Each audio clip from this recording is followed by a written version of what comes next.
जय श्री राधे कृष्ण। प्रिय मित्रों, वीडियो को शुरू करने से पहले आइए प्रार्थना करें। हे कृष्णा, जो भी भक्त आज इस अमृतवाणी को सुन रहा है उनके जीवन में आपकी कृपा सदा बनी रहे और उनके सभी कष्ट दूर हो। मित्रों, इस अद्भुत वाणी को सुनने से पहले अपने विचार और भक्ति को व्यक्त करते हुए नीचे कमेंट में जय श्री राधे कृष्ण जरूर लिखें। आपकी यह भक्ति हमारी इस यात्रा को और भी अद्भुत बनाएगी। और हाँ, अगर आपका दिल सच में कृष्ण प्रेम से भरा है तो इस वीडियो को कम से कम 3 ऐसे अपने लोगों के साथ जरूर साझा करें जिन्हें आप अपने जीवन में सबसे ज़्यादा मानते हैं, क्योंकि हो सकता है आपकी एक शेयर से किसी की जिंदगी में राधे कृष्ण का दिव्य प्रकाश उतर आए।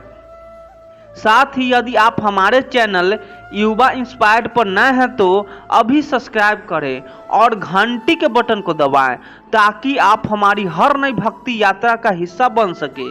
तो चलिए बिना देरी किए इस दिव्य यात्रा की ओर बढ़ते हैं।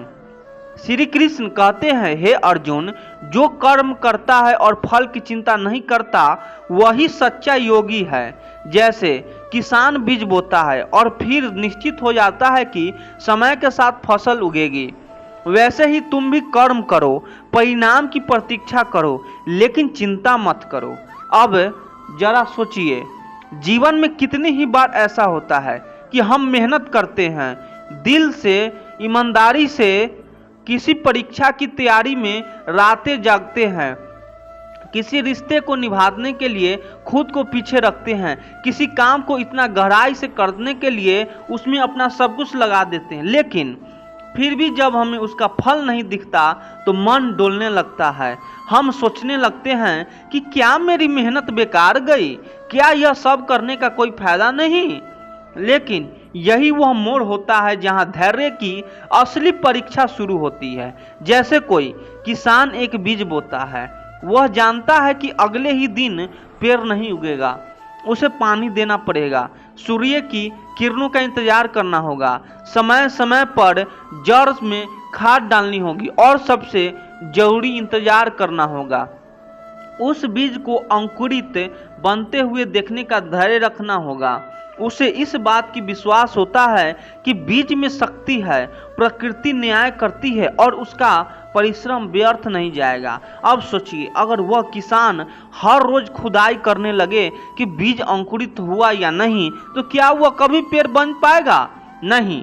उसी तरह जब हम हर रोज खुद से पूछते रहते हैं कि मेरी मेहनत का फल क्यों नहीं आया, तो हम अपने विश्वास की जोरों से खुद ही काट रहे होते हैं। हर अच्छे कर्म, हर सच्चे प्रयास का फल जरूरत आता है, लेकिन प्रकृति उसे उसी समय देती है जब तुम उसके लिए तैयार हो। एक छोटे पौधे को अगर समय से पहले फल लग दिया जाए तो वह उसका बोझ नहीं उठा पाएगा और गिर जाएगा। उसी तरह जब तक हम मानसिक रूप से, भावनात्मक रूप से और अनुभव से तैयार नहीं होते, तब तक ब्रह्मांड हमें वह फल नहीं देता जिसकी हम प्रतीक्षा कर रहे होते हैं। और कई बार तो यह भी होता है कि हम वह फल उसे रूप में नहीं मिलता जिसकी हमने कल्पना की होती है। लेकिन जब कुछ समय बीतता है, पीछे मुड़कर देखते हैं, तब समझ में आता है जो हुआ वह कितना सही हुआ।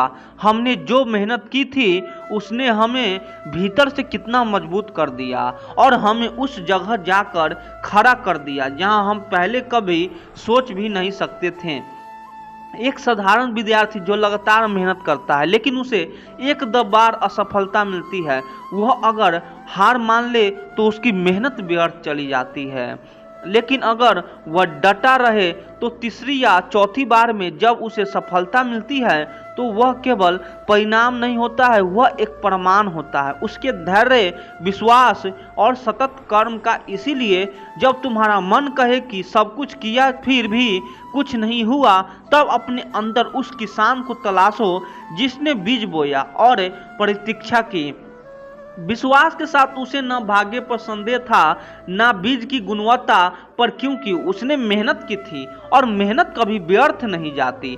याद रखना, जीवन में कुछ भी तुरंत नहीं मिलता। जो चीज़ें तुरंत मिल जाती है वह अक्सर टिकती नहीं, लेकिन जो धीरे धीरे मिलती है वह गहराई देती है, अस्थायित्व देती है और हमें भीतर से संपूर्ण बनाती है। इसीलिए अगर तुम आज किसी राह पर हो, मेहनत कर रहे हो और तुम्हें अभी तक कोई परिणाम नहीं दिखा, तो मत रुकना, मत थकना। तुम्हारा बीज धरती में है, वो अंकुरित हो रहा है। बस थोड़ा और पानी दो, थोड़ा और धूप का इंतजार करो, फिर देखना जब पेड़ उगेगा तो केवल तुम्हें ही नहीं, दुनिया को भी उसकी छाया मिलेगी। यही श्री कृष्ण का सार है। कर्म करते जाओ, फल अवश्य मिलेगा, शायद तेरे, लेकिन मिलेगा जरूर, और तब मिलेगा जब तुम उसके सबसे योग्य बन चुके होंगे। श्री कृष्ण कहते हैं, जो व्यक्ति स्वयं को जीत लेता है वही सच्चा विजेता है, क्योंकि बाहर की दुनिया को बदलने की बजाय जो भीतर परिवर्तन करता है वही संसार को अपने अनुरूप देख पाता है। अक्सर हम जीवन में परेशान इसीलिए हो जाते हैं क्योंकि हमें लगता है कि हमारे आसपास के लोग सही नहीं हैं, कोई हमें समझता नहीं, कोई हमारे हिसाब से बर्ताव नहीं करता, कोई हमारी कदर नहीं करता, और फिर हम कोशिश करते हैं उन्हें बदलने की, उन्हें समझने की, उन्हें बदलने की, जिद करने की। लेकिन क्या आपने कभी गौर किया है कि इससे होता क्या है? लोग बदलते नहीं और हम भीतर से टूटने लगते हैं। असल में यह संसार ऐसा ही है। हर किसी की सोच, अनुभव, दृष्टिकोण अलग है। अगर हम हर किसी को बदलने निकल पड़े तो जीवन केवल शिकायतों और थकावटों में ही बीतेगा।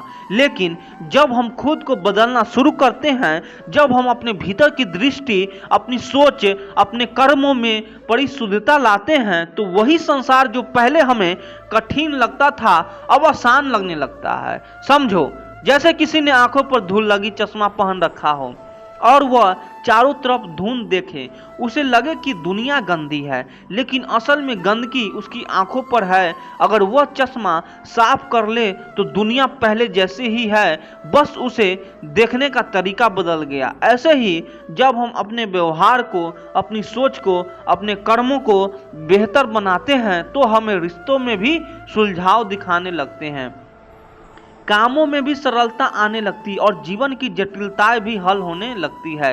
बहुत से लोग अपनी असफलता का दोष दूसरों पर डालते हैं, परिवार पर, समाज पर, हालातों पर, लेकिन जो वास्तव में सफल होता है वह जानता है कि बाहर कुछ नहीं बदलता। बदलाव की शुरुआत केवल भीतर से होती है। जो खुद को बेहतर करने की राह पर चलता है उसे किस्मत भी रास्ता दिखाने लगती है। और क्यों न दिखाए, क्योंकि जब इंसान सच्चे मन से प्रयास करता है, खुद को निखारता है, तो पूरी सृष्टि उसे सहारा देने लगती है।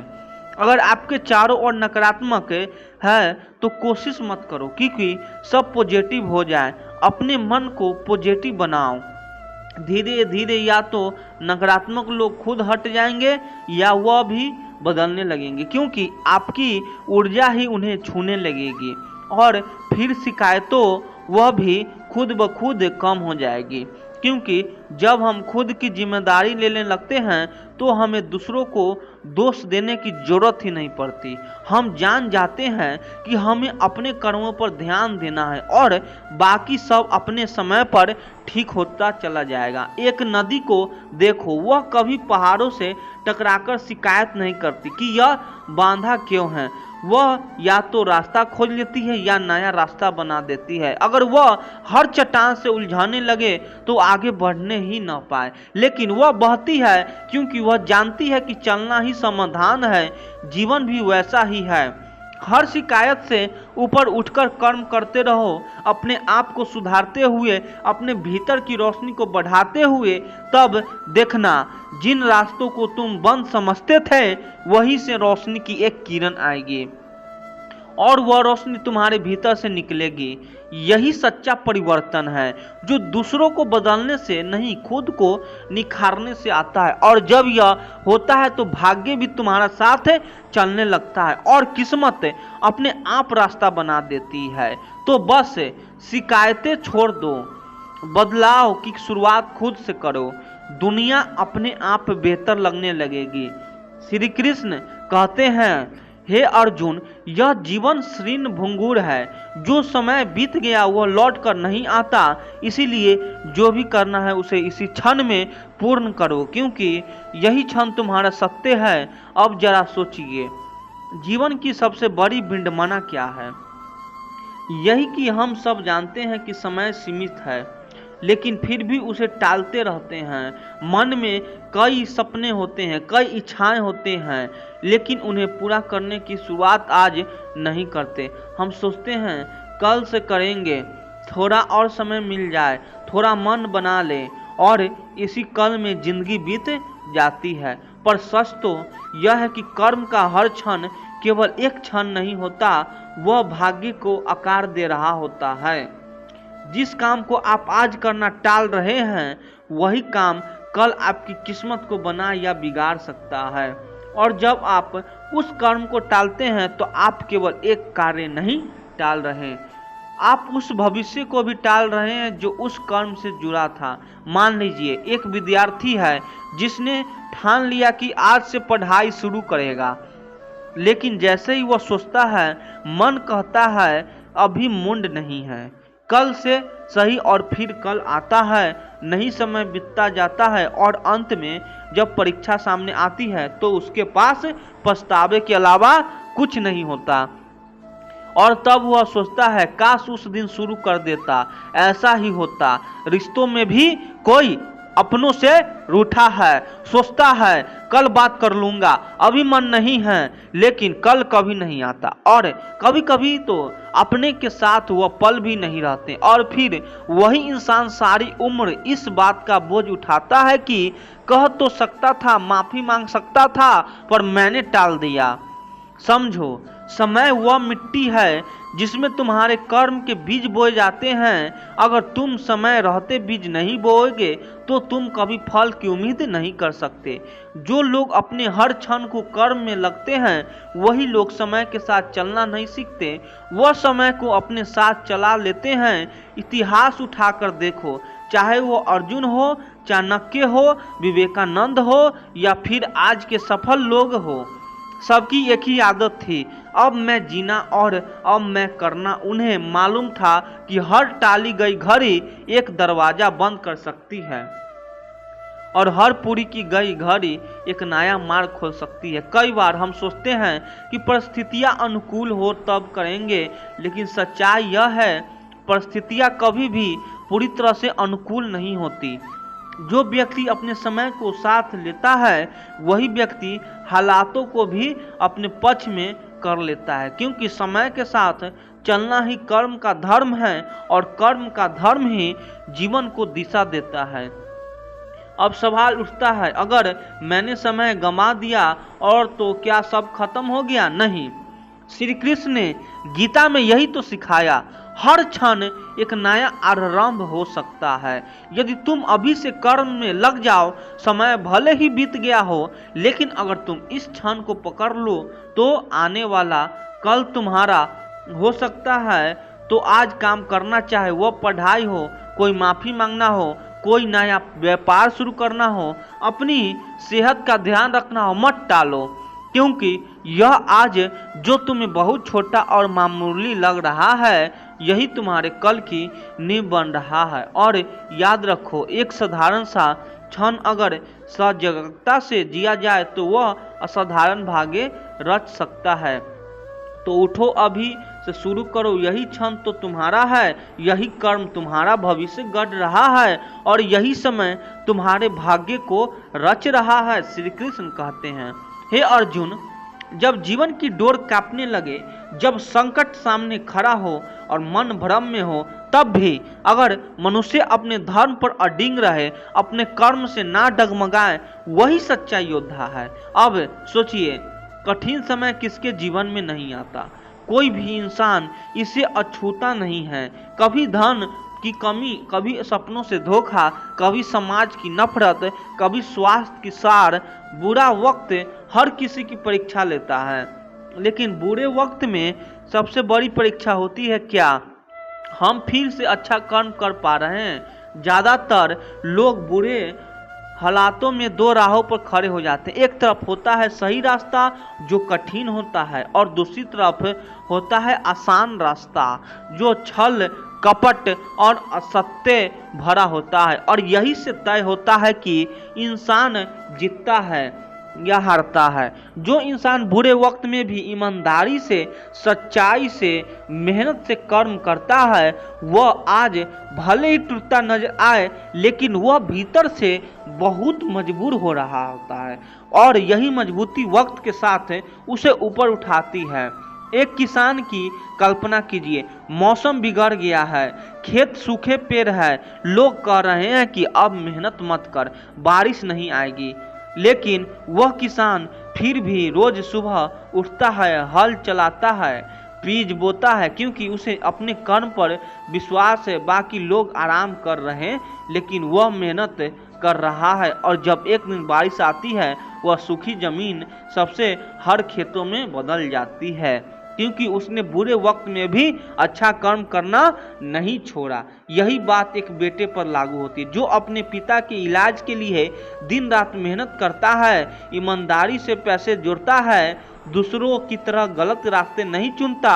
उसकी राह मुश्किल होती है, लेकिन जब उसका पिता ठीक होता है और वह चैन की नींद लेता है तो वह सिर्फ एक बेटा नहीं होता, वह एक विजेता होता है।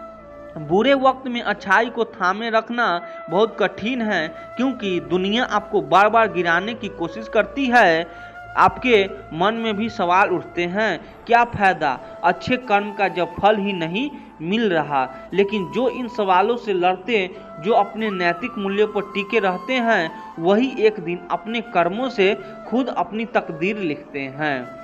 आपको जानकर आश्चर्य होगा कि कोई महान व्यक्तियों ने सबसे कठिन समय में भी अपनी ईमानदारी नहीं छोड़ी। महात्मा गांधी को जेल हुई, अपमान सहना पड़ा, लेकिन उन्हें कभी सत्य का मार्ग नहीं छोड़ा, और अंत में उन्होंने पूरी दुनिया को दिखा दिया कि जो सत्य के साथ चलता है वही अंत में विजेता होता है। भगवान सब में बसता है, पर चोरी करते वक्त यह भूल जाता है।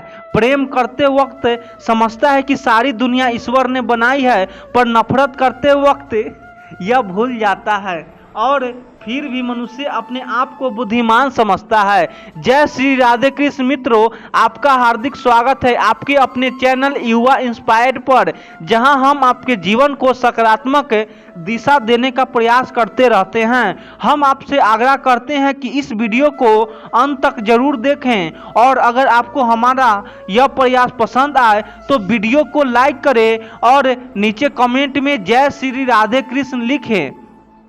साथ ही हमारे चैनल को सब्सक्राइब करें और बेल आइकन को दबाएं, ताकि हमारे नए प्रेरणादायक वीडियो सबसे पहले आपके पास पहुंचे। तो चलिए आगे बढ़ते हैं। श्री कृष्ण कहते हैं कि चिंता मत करो, चिंतन करो, क्योंकि चिंता तक ले जाती है और चिंतन परमार्थ तक। चिंता और निराशा हमारे जीवन का हिस्सा है, लेकिन हमें उन्हें अपने जीवन को नियंत्रित करने की अनुमति नहीं देनी चाहिए। हर व्यक्ति के जीवन में उतार चढ़ाव होते हैं, लेकिन यह हमारी सोच और दृष्टिकोण है जो हमें आगे बढ़ाता है। सकारात्मक सोच, लक्ष्य निर्धारण और ध्यान के माध्यम से हम अपनी निराशाओं को पार कर सकते हैं। याद रखें, जीवन एक यात्रा है जिसमें हमें आगे बढ़ते रहना है। कठिनाइयाँ आएगी, लेकिन हमें अपने भीतर की ताकत को पहचानते हुए आगे बढ़ते रहना है। निराशा केवल एक क्षणिक स्थिति है और हमें इसे अपनी पहचान नहीं बनने देना चाहिए। चिंता हमारी मानसिकता और भावनाओं पर गहरा असर डालती है। जब हम चिंता करते हैं तो हमारा ध्यान और आत्मविश्वास कम होने लगता है। चिंता करने से न केवल हमारे मानसिक स्वास्थ्य पर बुरा असर पड़ता है, बल्कि यह हमारे शारीरिक स्वास्थ्य को भी प्रभावित कर सकती है। इसीलिए चिंता को नियंत्रित करना और सकारात्मक की ओर बढ़ना आवश्यक है। बहुत समय पहले की बात है, एक नगरी में एक गुरु और एक शिष्य रहा करते थे। वह गुरु और शिष्य एक दिन एक यात्रा के लिए निकलते हैं वह यात्रा अत्यधिक लंबी थी और जो रास्ता उन्होंने चुना था वह अत्यधिक घने जंगलों से होकर गुजरता था। पास ही में एक नदी बह रही थी जिसे पार करने में उन गुरु और शिष्य को थोड़ा वक्त लग जाता है। उन गुरु ने अपने हाथों में एक थैला पकड़ कर रखा था और वह थैला बहुत ही भारी प्रतीत हो रहा था, जिसमें कुछ ऐसी चीजें रखी थी जो अत्यधिक वजनी थी, अर्थात अत्यधिक भारी थी। उस थैले को उन गुरुवार ने बहुत ही ध्यानपूर्वक पकड़ रखा था। वह गुरु उस थैले को अपने आप से एक पल के लिए भी दूर नहीं कर रहे थे। ऐसे ही उन गुरुवार ने उस थैले को अपने हाथों में लेकर काफी दूर तक का सफर तय किया, लेकिन उसके बाद उस वजनी चीज के कारण उनके हाथों में दर्द महसूस होने लगा। इसीलिए उन्होंने वह थैला अपने कंधों पर टांग लिया और आगे का सफर तय करने लगा। वह जंगल इतना घना और इतना बड़ा था कि उसका दूसरा छोर कहीं से नजर नहीं आ रहा था। वह गुरु और शिष्य दोनों उस जंगल के रास्ते से होकर गुजरते चले जा रहे थे। वहां पर और कोई भी नहीं था। तभी वह गुरु अपने शिष्य से कहते हैं, तुम्हें डर तो नहीं लग रहा? वह शिष्य अपने गुरु की यह बात सुनकर अत्यधिक हैरान हो जाता है और बड़ी हैरानी से अपने गुरुवर से कहता है, हे गुरुवर, आप क्या कर रहे हैं? हम एक सन्यासी हैं, हमें किस बात का डर? आखिर आप ऐसा क्यों पूछ रहे हैं? पहले तो मैंने आपको यह कभी पूछते नहीं देखा, कहीं आप मेरी परीक्षा तो नहीं ले रहे हैं? इस पर गुरुवर अपने शिष्य से कहते हैं, नहीं नहीं, मैं तो बस यह जानना चाहता था, इतने घने जंगल में हम कब से चले जा रहे हैं? हो सकता है तुम्हारे मन में डर पैदा हो रहा हो, इसीलिए मैंने बस तुमसे पूछ लिया। इस पर शिष्य कहता है, गुरुवर, आप ही ने तो सिखाया है कि यह सब कुछ निस्वार्थ है, तो फिर मुझे किस बात का डर होगा? ना मेरे आसपास कुछ ऐसा चीज है जो खोने का मुझे डर है, तो फिर भला मैं किस बात से डरूंगा? शिष्य की यह बात सुनकर वह गुरुवर कहते हैं, अच्छा ठीक है, चलो आगे बढ़ते हैं। इतना कहकर वह गुरुवर और शिष्य आगे की ओर बढ़ने लगे। देखते ही देखते रात हो चुकी थी। रात में उन्होंने एक जगह पर रुकने का इंतजाम किया। चारों तरफ घना अंधेरा था, चारों तरफ एक सम्राट छाया हुआ था।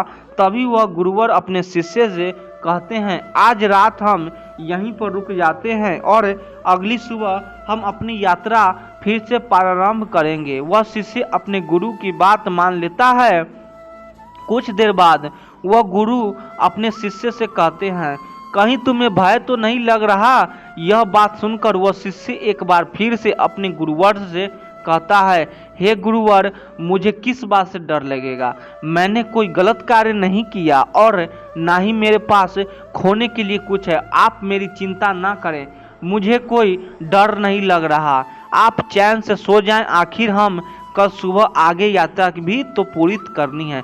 इतनी कहकर वह गुरुवर और शिष्य दोनों सो जाते हैं। अगली सुबह सूरज निकलने से ठीक पहले वह दोनों उठकर अपनी यात्रा फिर से प्रारंभ करते हैं और अपने मार्ग में आगे बढ़ते हैं और बोलते हैं, जैसे जैसे सुबह रही थी वैसे वैसे सूर्य की किरणें भी तेज और तीव्र होती जा रही थी, लेकिन वह गुरु और शिष्य आगे की ओर बढ़ते चले जा रहे थे।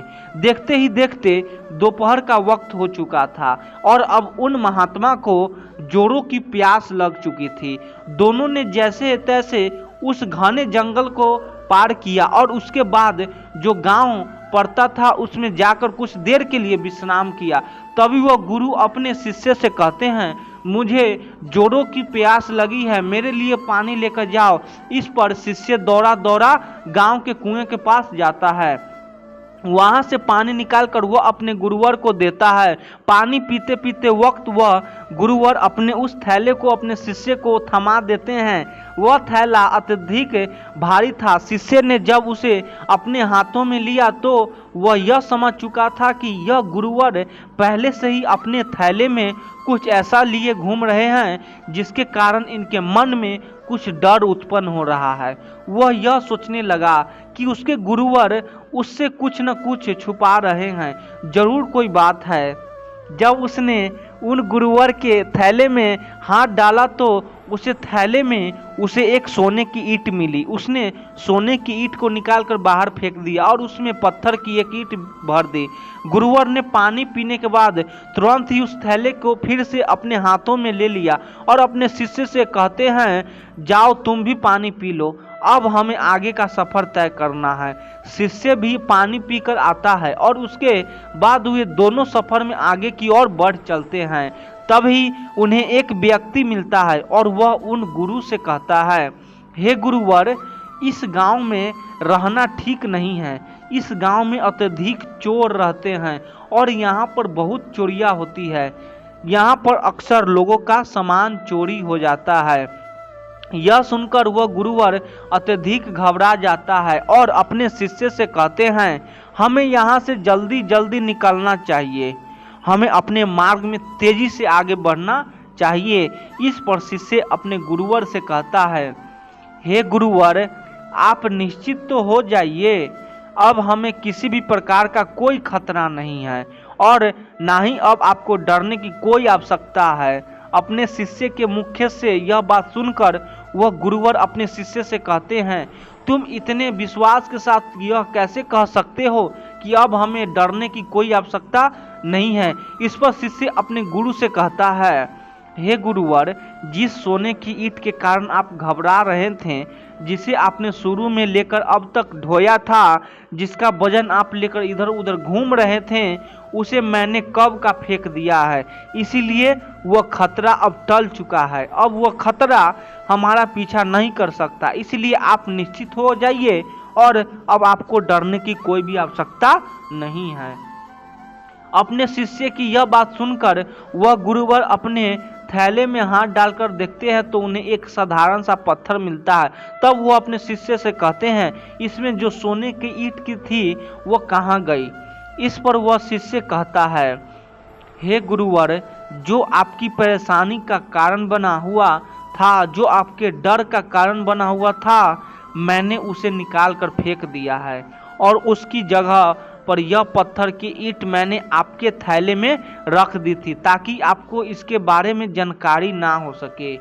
इस पर वह गुरु कहते हैं, अर्थात इतनी देर से मैं केवल एक पत्थर का बोझ ढो रहा था, एक पत्थर को लिए घूम रहा था और आकरण की परेशान हो रहा था, डर रहा था, घबरा रहा था। इस पर शिष्य कहता है, हे गुरुवर, आप तो व्यर्थ ही चिंतित हो रहे थे। वह सोने की ईंट भी हमारे किस काम की, वह तो हमारे लिए नश्वर है, व्यर्थ है, हमारे लिए तो सब एक समान है। इस पर वह गुरु अपने उस शिष्य से कहते हैं, तुम सही कहते हो, मैं तुम्हारी बात समझ चुका हूँ। शिष्य होकर मुझे इतनी अच्छी सीख दी है, मैं तुम्हारी समझदारी से अति प्रसन्न हूँ। मुझे खुशी है कि तुम मेरी शिष्य हो। इस पर वह शिष्य कहता है, गुरुवर, आप ही ने सिखाया था कि भय जैसी कोई चीज नहीं होती। यह तो हमारी मान्यता है जिसे हम कई वर्षों से यूं ही मानते चले आ रहे हैं।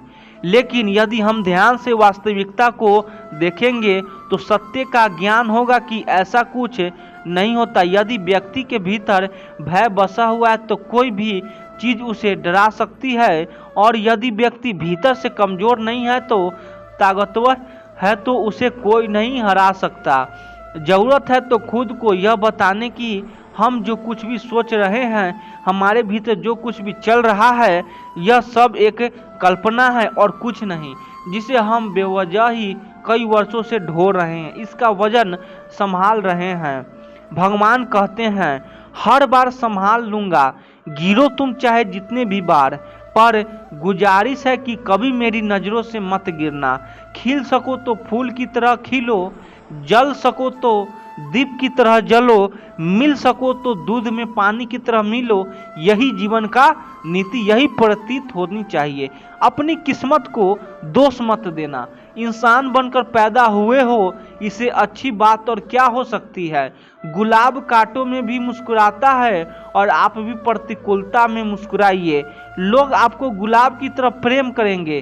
कुरुक्षेत्र के युद्ध क्षेत्र में जब अर्जुन ने अपने सामने युद्ध लड़ने के आए हुए अपने भाई, बंधुओं, परिचितों और गुरुजनों को देखा तो वह चिंता में डूब गया। इसके कारण वह अपने लक्ष्य और उद्देश्य से भटक गया। तब भगवान श्री कृष्ण ने न केवल अर्जुन को बल्कि समस्त संसार को चिंता मुक्ति का एक दिव्य उपाय दिया, और वह उपाय था श्रीमद् भगवत गीता। श्रीमद् भगवत गीता के ज्ञान ने अर्जुन की चिंता को निवारण किया और उसे अपना निश्चित कर्म करने के लिए प्रोत्साहित किया।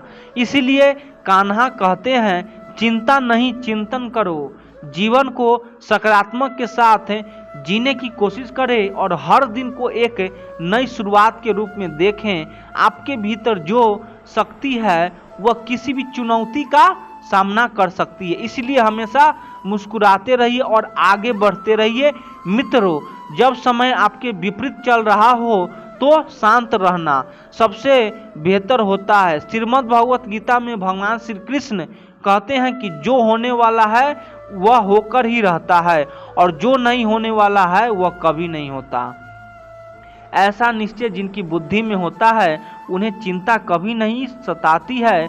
आज यदि बुरा समय चल रहा है तो कल अच्छा समय अवश्य आएगा।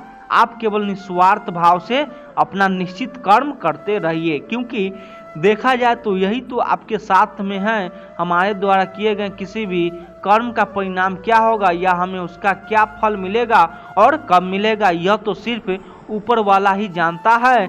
ईश्वर सिर्फ दिशा दिखा सकता है, उस पथ पर चलना हमारा काम है। और वास्तविकता में अगर तुम चलना ही नहीं चाहते तो फिर तुम्हारा ईश्वर को दोष देना व्यर्थ है।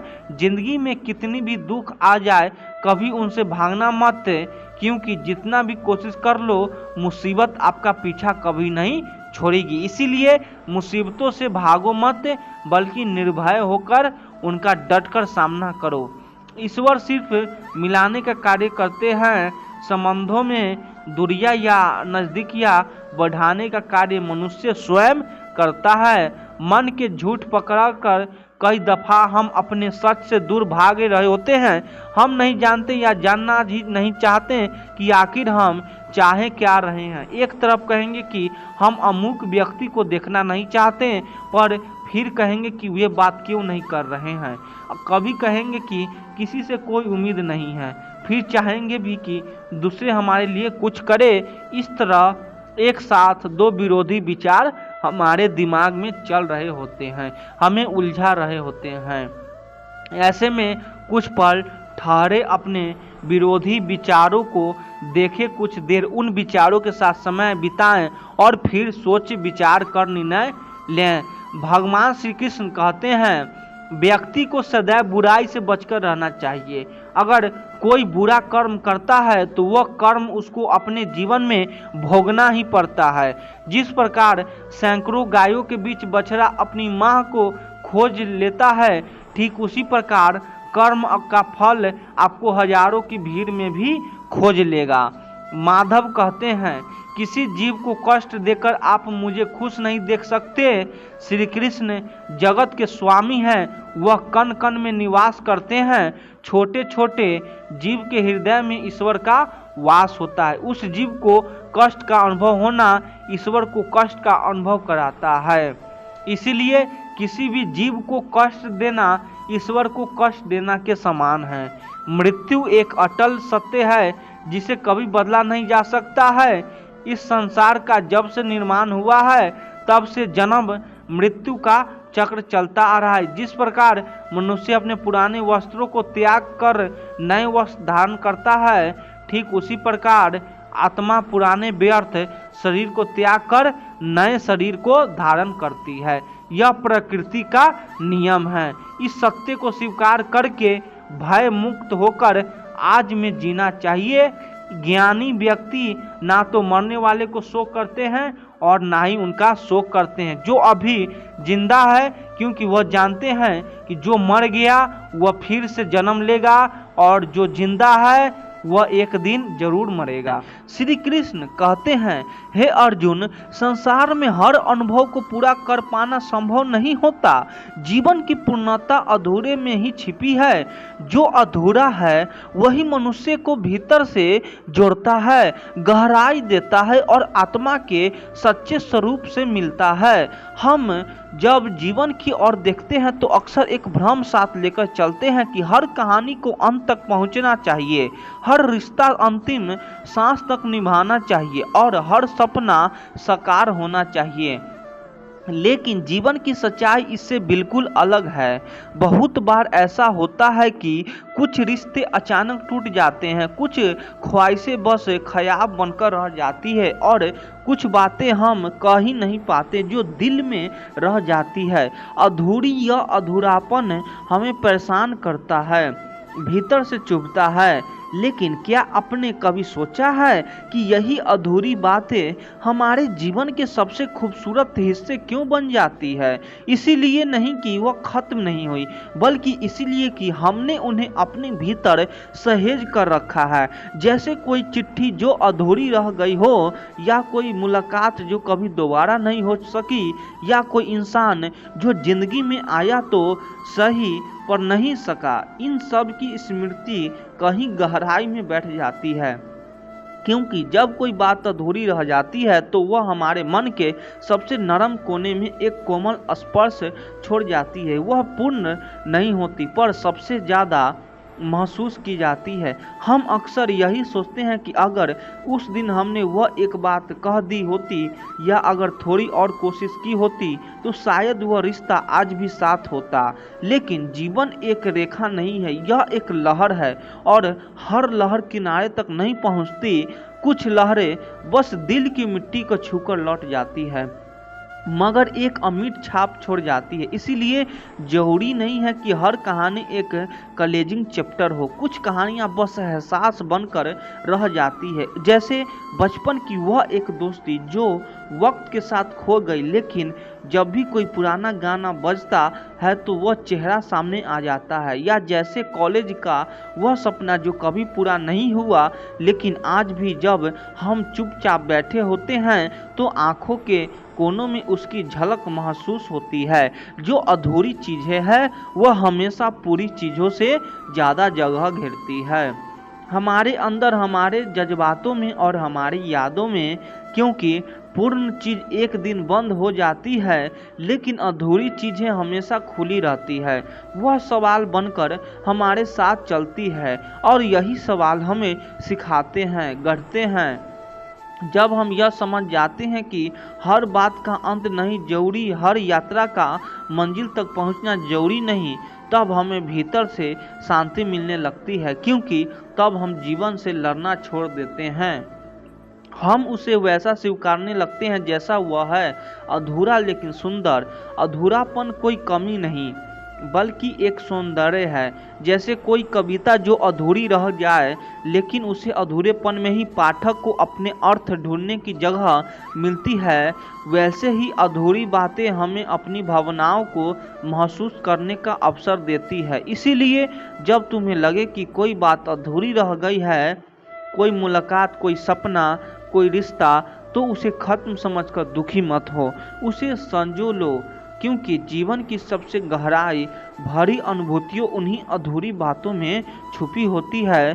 तुम हर बार पूरी बात कह पाओ, जरूरी नहीं हर रिश्ता जीवन भर चले, यह भी जरूरी नहीं।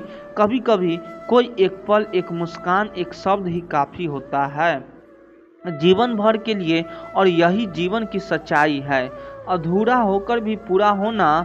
श्री कृष्ण कहते हैं, हे अर्जुन, जो चला गया उसका शोक मत कर, जो आया है वह भी एक दिन चला जाएगा, लेकिन जो रह जाएगा वह है तुम्हारा अनुभव, तुम्हारी सीख, और वही तुम्हारी जीवन की असली पूंजी होंगी।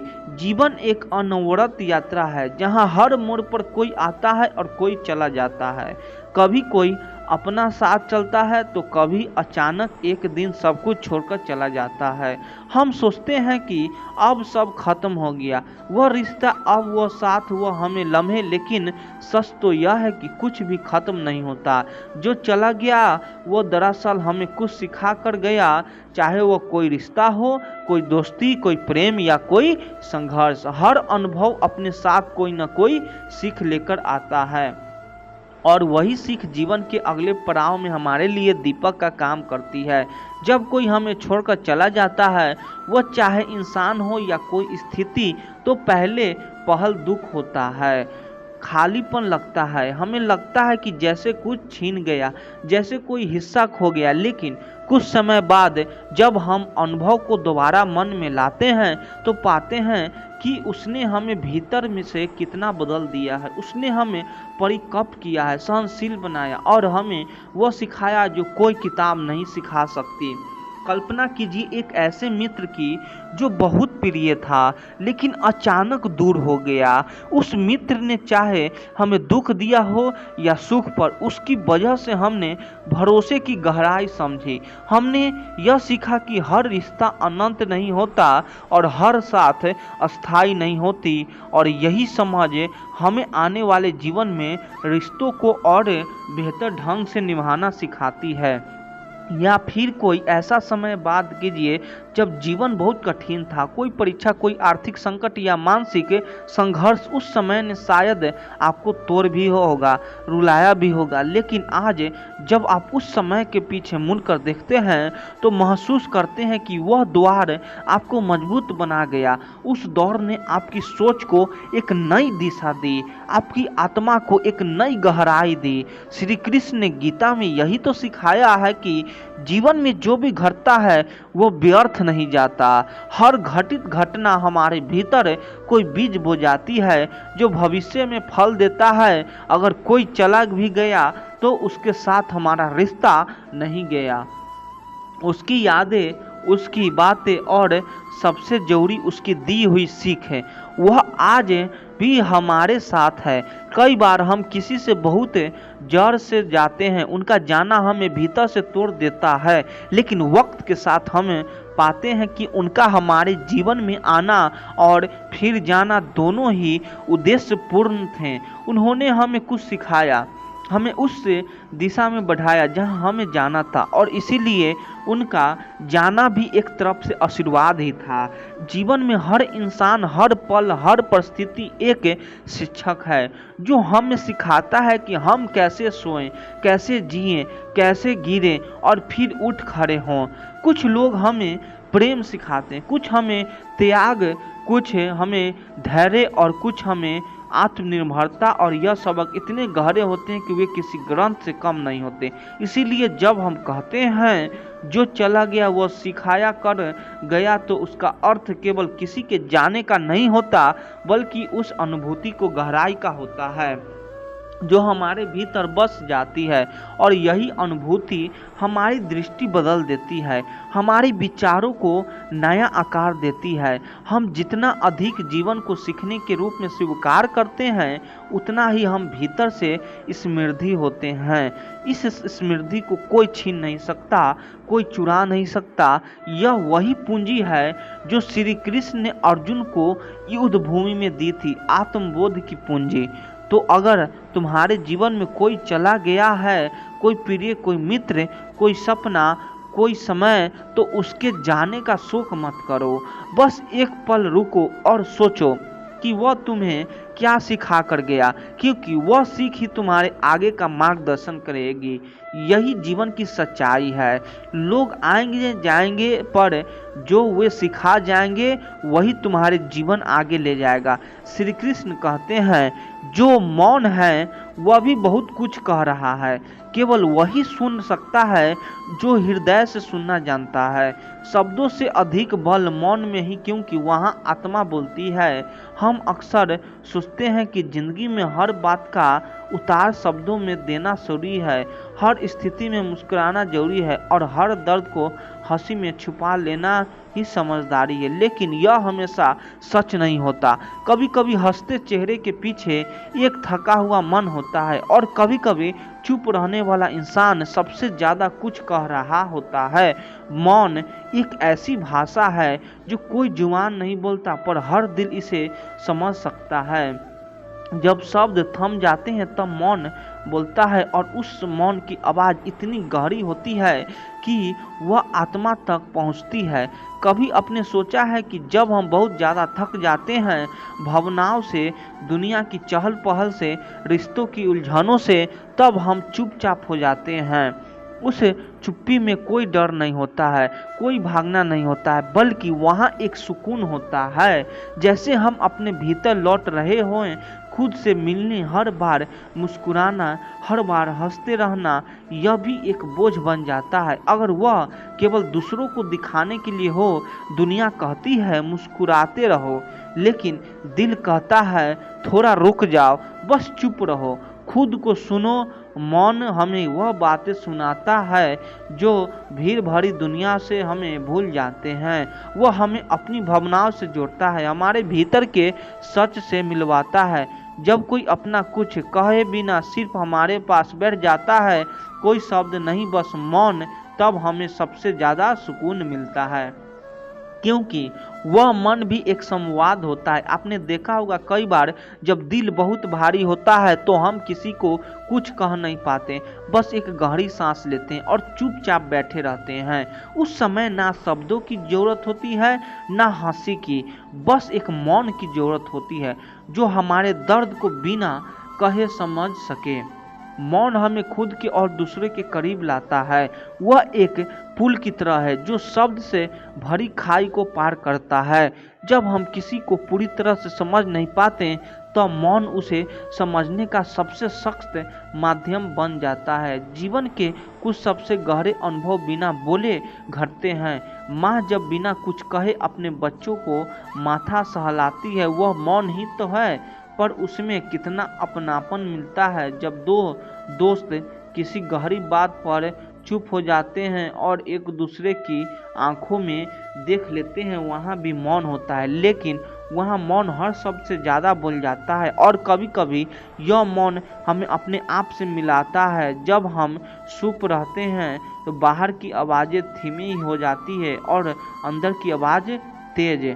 वहीं हमें अपने सवालों के जवाब मिलता है। वहाँ हम जान पाते हैं कि हम सच में क्या चाहते हैं, किससे क्या कहना है और क्या छोड़ देना है। इसलिए अगर कोई मुस्कुराना नहीं रहा तो इसका मतलब यह नहीं कि वह दुखी है या गलत है। हो सकता है कि वह अपने भीतर के मौन से बात कर रहा हो। और अगर आप खुद भी किसी दिन मुस्कुराना नहीं चाहते तो खुद से बाहर यह जरूरत मत कीजिए, खुद को मौन दीजिए जहां आप अपने मन की सुन लेंगे, क्योंकि हर बार बोलना जरूरी नहीं, हर बार दिखाना जरूरी नहीं। कभी कभी सिर्फ मौन रहना जाना और उस मौन को खुद समझ लेना वही सच्चा सुकून होता है।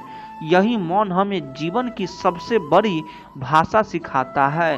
दिल से दिल तक की बात बिना शब्दों के श्री कृष्ण कहते हैं, जो प्रेम सच्चा होता है वह शरीर से नहीं आत्मा से जुड़ा होता है और आत्मा की दूरी नहीं होती है। वहाँ जहाँ आत्माएं जुड़ू हो वहाँ दूरी कभी बाधा नहीं बनती। जब आप किसी से सच्चा प्रेम करते हैं, वह प्रेम जो छल, स्वार्थ और अपेक्षाओं से परे होता है, तो वह केवल आँखों की मजबूती से नहीं बंधा होता है। वह प्रेम हर सांस में महसूस होता है, हर सोच में बहता है, हर खामोशी में गूंजता है। अगर वह व्यक्ति दूरी भी चला जाए तो अगर वह व्यक्ति समय की रेखा पर या स्थान की सीमाओं में, तब भी उसका एहसास, उसकी उपस्थिति हमारे भीतर बनी रहती है। दूरी वह तो सिर्फ शरीरों की होती है, हृदय का कोई मिल नहीं होता, आत्मा का कोई नक्शा नहीं होता। जब किसी की यादें में बिना कारण आ जाती है, जब हम किसी की मुस्कान अपनी आंखों में बसी हुई पाते हैं, या जब हम बिना कुछ कहे भी महसूस करते हैं कि वह व्यक्ति हमारे आसपास है, तब हम समझते हैं कि प्रेम किसी भौगोलिक निकटता का महत्व नहीं है। कई बार जीवन हमें उन लोगों से दूर कर देता है जिनसे हम जुड़े होते हैं।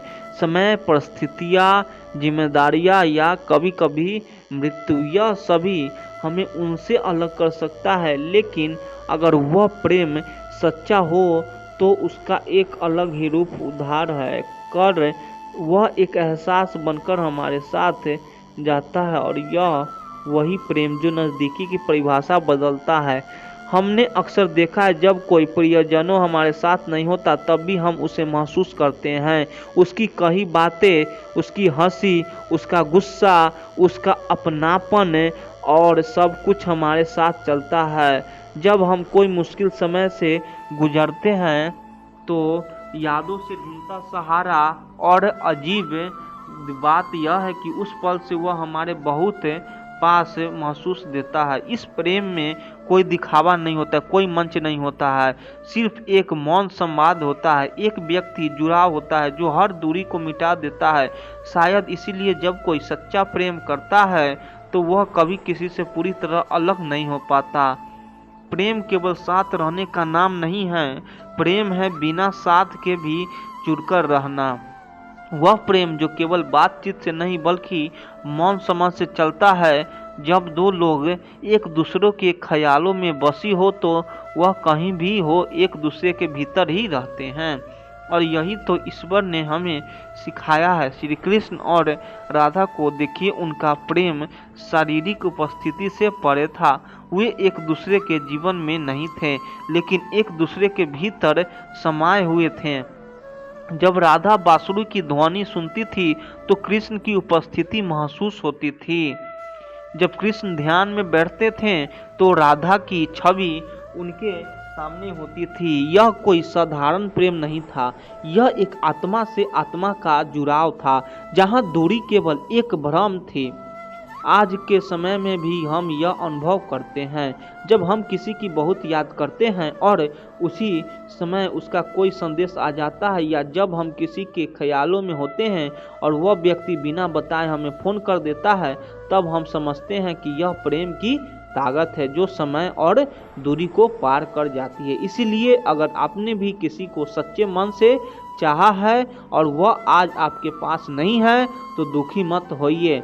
वह कहीं गया नहीं है, वह आपके अंदर, आपकी हर सोच, हर सांस, हर स्पर्श में समाया हुआ है। प्रेम को न मापा जा सकता है, न बांधा जा सकता है। वह एक परछाई की तरह होता है, नजर न आए तो भी साथ होता है। दूरी भावनाओं को नहीं मिटा सकती अगर भावनाएं सच्ची हो, और यही वह प्रेम है जो जीवन को अर्थ देता है, बिना शर्त के, बिना वादा किए। बस एक एहसास बनकर जो हर समय हमें पूरा करता है। जिंदगी में सबसे बड़ी पूंजी वह नहीं जो है जो बैंक में जमा हो, बल्कि वह है जो दिल के रिश्तों में बंधी हो। जब आप चाहे तो पैसे खो सकते हैं, लेकिन अपनों का साथ और प्यार कभी खत्म नहीं होता। कभी कभी सबसे बड़ी ताकत यह होती है कि आप खुद को माफ़ कर सके। गलतियां हर कोई करता है, लेकिन अपने को समझाना और अपनाना असली जीत है। जब जीवन में अंधेरा हो तो याद रखो कि सबसे उजाला सूरज उसी के बाद निकलता है जिसने सबसे ज़्यादा अंधेरा देखा हो। कठिनाइयों से लड़कर ही हम मजबूत बनते हैं। सपने बड़े देखने की हिम्मत रखो, क्योंकि छोटे सपनों से तो जिंदगी बस गुजरती है, लेकिन बड़े सपनों से जिंदगी जिए जाती है। अपने अंदर छुपे जज्बे को जगाओ। वक्त बदलता है, लोग बदलते हैं, लेकिन जो यादें दिल में बस जाती है वे कभी नहीं बदलती है। श्री कृष्ण के कहते हैं, जब मनुष्य अपने ही छवि की बाहरी दुनिया में तलाश होता है तो वह कभी भी सच्चा संतोष नहीं पा सकता। असली ज्ञान तब होता है जब व्यक्ति स्वयं को समझने के लिए भीतर की यात्रा करता है, ना कि दूसरों की यह सिद्ध करने में लगा रहता है कि वह क्या है। महाभारत के युद्ध में अर्जुन भी इसी द्वंद में था। वह सोच रहा था कि लोग क्या कहेंगे, समाज उसे कैसे देखेगा, उसके सपनों का क्या होगा। लेकिन श्री कृष्ण ने उसे समझाया कि जब तक वह अपनी आत्मा की सच्ची प्रकृति को नहीं समझेगा तब तक वह सही निर्णय नहीं ले पाएगा। यह संसार हमें अपनी सोच और भावनाओं के आधार पर जज करता है, लेकिन हमारी असली पहचान उसे कहीं पर होती है। हमारा पूरा जीवन इसी में निकल जाता है कि हम दुनिया को समझा जा सके कि हम कौन हैं, हम क्या कर रहे हैं और हमारी नीयत क्या है। लेकिन सोचो, अगर हम एक पल के लिए यह कोशिश करना बंद कर दें और खुद से यह सवाल करें, मैं वास्तव में कौन हूँ, तब हमें अपने भीतर से एक आवाज़ मिलेगी जो हमेशा शांत थी, लेकिन हमें ही उसे सुनने के लिए तैयार नहीं थे। कई बार हमें ऐसा लगता है कि हमें अपनी भावनाओं, अपने विचारों और अपने फैसलों को दूसरों के सामने सही साबित करना जरूरी है, लेकिन यह करना हमें थका देता है और हमारी ऊर्जा व्यर्थ चली जाती है। सच तो यह है कि दुनिया के हर व्यक्ति की अपनी सोच होती है और हर कोई अपनी दृष्टि से हमें देखता है। किसी के लिए हमें सही होंगे तो किसी के लिए गलत, लेकिन इनके सबके बीच अगर हम खुद के ही न समझ पाए तो फिर हमारे जीवन का उद्देश्य ही अधूरा रह जाता है। शांति तब मिलती है जब हम बाहरी दुनिया की अपेक्षाओं से परे जाकर यह समझते कि हमारी आत्मा का असली स्वरूप क्या है। इसका एक सुंदर उदाहरण समुद्र की लहरों से लिया जा सकता है। समुद्र की ऊपरी सतह पर जब तेज हवाएं चलती है तो लहरें ऊंची उठती है, उग्र हो जाती है, लेकिन अगर तुम समुद्र की गहराइयों में जाओ तो वहां सिर्फ शांति होती है। ठीक उसी तरह अगर तुम दुनिया की धारणाओं और विचारों से प्रभावित होते रहोगे तो तुम्हारा मन भी लहरों की तरह अशांत रहेगा। लेकिन जैसे ही तुम अपने भीतर झांक गए, अपनी आत्मा को समझने लगोगे, तो जीवन की हलचल के बीच भी तुम्हें एक असली शांति का अनुभव होगा। श्री कृष्ण यही समझाते हैं कि ज्ञान का सबसे बड़ा स्रोत बाहर नहीं, हमारे भीतर है। जब अर्जुन ने संसार की चिंताओं से ध्यान हटाकर खुद को समझने की कोशिश की, तब उसे अपने जीवन की दिशा स्पष्ट नजर आने लगी। इसी तरह जब हम खुद को समझने बैठते हैं तो हमें अपनी कमजोरियां भी दिखती है और अपनी असली ताकत भी हमें पता चलता है कि किन चीजों के पीछे भागना व्यर्थ है और क्या वास्तव में हमारे जीवन के लिए आवश्यक है। इसलिए अपने जीवन को दूसरों को समझाने में मत बिताओ, खुद को समझो और जो भी तुम हो उसे पूरे विश्वास के साथ स्वीकार करो। जब तुम खुद को समझ लेते हो तो दुनिया को कुछ समझाने की जरूरत ही नहीं पड़ती, क्योंकि तुम्हारी शांति और संतोष ही तुम्हारा पहचान बन जाते हैं। श्री कृष्ण कहते हैं, जीवन में हर दुख, हर पीड़ा और हर संघर्ष एक गहरे अर्थ के साथ आता है। जब हम कठिनाइयों से गुजरते हैं तो हमें लगता है कि जब सब हमारे लिए असहनीय है, लेकिन वास्तव में वही कठिनाइयां हमें भीतर से सबसे ज्यादा मजबूत बनाती है। एक बीज को विशाल वृक्ष बनने से पहले धरती के अंधेरे में धकेला जाता है, उसे मिट्टी में दबाया जाता है, पानी से गुजरना पड़ता है और धूप सहनी पड़ती है, लेकिन इनके सबके बाद ही वह एक विशाल वृक्ष बन जाता है। महाभारत में अर्जुन का जीवन भी इसी सच्चाई को दर्शाता है। जब युद्ध को समय आता तो वह अपने ही अपनों के विरुद्ध खड़े होने की तकलीफ से गुजरना, उसने सोचा कि यह सब अन्याय है, यह पीड़ा उसे अंदर से तोड़ देगी, लेकिन श्री कृष्ण ने उसे समझाया कि यह संघर्ष उसके भीतर वह शक्ति जगाए जो उसे अपना कर्तव्य निभाने में सक्षम बनाएगा। हमारी जिंदगी में भी ऐसा ही होता है। जब हम कठिन समय से गुजरते हैं तो हमें लगता है कि हमारी सबसे बुरी स्थिति, लेकिन असली में यह वह समय होता है जब जीवन हमें मजबूत बना रहा होता है। एक लोहे को अगर तलवार बनना है तो उसे आग में तपना पड़ता है, हथौड़ी की मार सहनी पड़ती है। अगर वह इस तकलीफों को झेलने से इनकार कर दे तो वह कभी तलवार नहीं बन सकता। उसी तरह जो तकलीफें हमें आज दुखी देती है वही हमें आने वाले समय के लिए मजबूती भी बनाती है। तुमने भी कभी सोचा है कि जब कोई इंसान पहली बार दौड़ लगाने की कोशिश करता है तो उसे कई बार गिरना पड़ता है, लेकिन वह गिरने के उसकी टांगों को मजबूत बनाता है, उसके संतुलन को सुधारता है और अंततः उसे तेज धावक बना देता है। यदि वह गिरने से डर जाए तो और कोशिश ही ना करे तो वह कभी चलना भी नहीं सीख पाएगा। श्री कृष्ण हमें सिखाते हैं कि जीवन की कठिनाइयाँ सिर्फ हमें दुख देने के लिए नहीं आती, वे हमें सिखाने और मजबूत बनाने के लिए आती है। जब का अपमान हुआ तो वह जीवन का सबसे बड़ा दुख था, लेकिन उसी अपमान ने उसे इतना शक्तिशाली बना दिया कि वह धर्म की रक्षा के लिए श्री कृष्ण का आह्वान कर सकी और महाभारत को युद्ध की नींव रखी। अगर तुम किसी भी परिस्थिति में संघर्ष कर रहे हो, अगर तुम्हें लगता है कि जिंदगी तुम्हें सिर्फ तकलीफों दे रही है, तो याद रखना यह सब तुम्हें भीतर से मजबूत करने के लिए हो रहा है।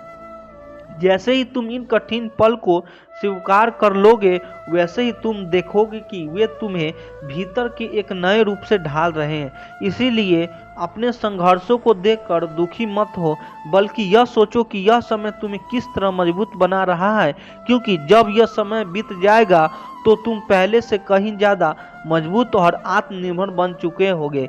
यही जीवन का नियम है और यही श्री कृष्ण का संदेश। श्री कृष्ण कहते हैं, जीवन में हर सवाल का जवाब खोजना जरूरी नहीं होता। कुछ प्रश्न ऐसे होते हैं जिनका उत्तर हमें स्वयं के साथ होता है और कुछ सवाल ऐसे होते हैं जिनका कोई निश्चित उत्तर नहीं होता। जब हम हर चीज का जवाब ढूंढने लगते हैं तो हमारा मन बेचैन हो जाता है और यही बेचैनी हमें दुख देती है। लेकिन जब हमें सवाल का स्वीकार करना सीख जाते हैं तो मन को शांति मिलने लगती है। तुमने कभी आसमान को देखा है? जब बादल घने होते हैं तो हमें यह जानने की जल्दी जो होती है कि बारिश कब रुकेगी, लेकिन अगर हम बस बादलों को देखने का आनंद लें और यह स्वीकार कर लें कि बारिश अपनी मर्जी से आएगी और जाएगी, तो हमारा मन शांत हो जाता है। यही जीवन के सवालों के साथ भी होता है। अगर हम हर चीज को तुरंत समझने की कोशिश करेंगे तो हम अपने मन को और ज्यादा उलझा लेंगे, लेकिन जब हम जीवन के अनिश्चितता को स्वीकार करना सीख लेते हैं तो धीरे धीरे उत्तर खुद हमारे पास आने लगते हैं। एक बच्चा जब छोटा होता है तो उसे बहुत से सवाल होते हैं। आसमान नीला क्यों है? रात का अंधेरा क्यों होता है? समय के साथ उसे कुछ सवालों के जवाब मिले जाते हैं और कुछ सवालों का जवाब उसे खुद ही समझ आने लगता है। लेकिन अगर वह हर चीज का जवाब उसी पल मांगने लगे तो क्या संभव है? नहीं, क्योंकि कुछ बातों अनुभव से समझ आती है। हमारे जीवन में भी कई बार ऐसा होता है कि हम किसी घटना का कारण तुरंत जानना चाहते हैं। हमें सोचते हैं कि क्यों ऐसा हुआ या क्यों मेरे साथ ही या हुआ, लेकिन हर सवाल का जवाब उसी समय नहीं मिलता। कभी कभी जीवन हमें इंतजार करना सिखाता है। जैसे एक बीज को वृक्ष बनने के लिए समय चाहिए, वैसे ही कुछ उत्तरों को प्रकट होने से समय लगता है। अगर कोई किसान यह सवाल करने लगे कि बीज बोते ही पौधा क्यों नहीं उगा रहा तो वह परेशान हो जाएगा, लेकिन अगर वह धैर्य रखे और प्रकृति पर विश्वास करे तो एक दिन वही बीज एक सुंदर पेड़ बदल जाएगा। हमारी तकलीफों और उलझनों का भी यही हाल होता है। अगर हम हर चीज का उत्तर पाने के लिए बेचैन हो जाते हैं तो हमें अपने मन की शांति खो देंगे।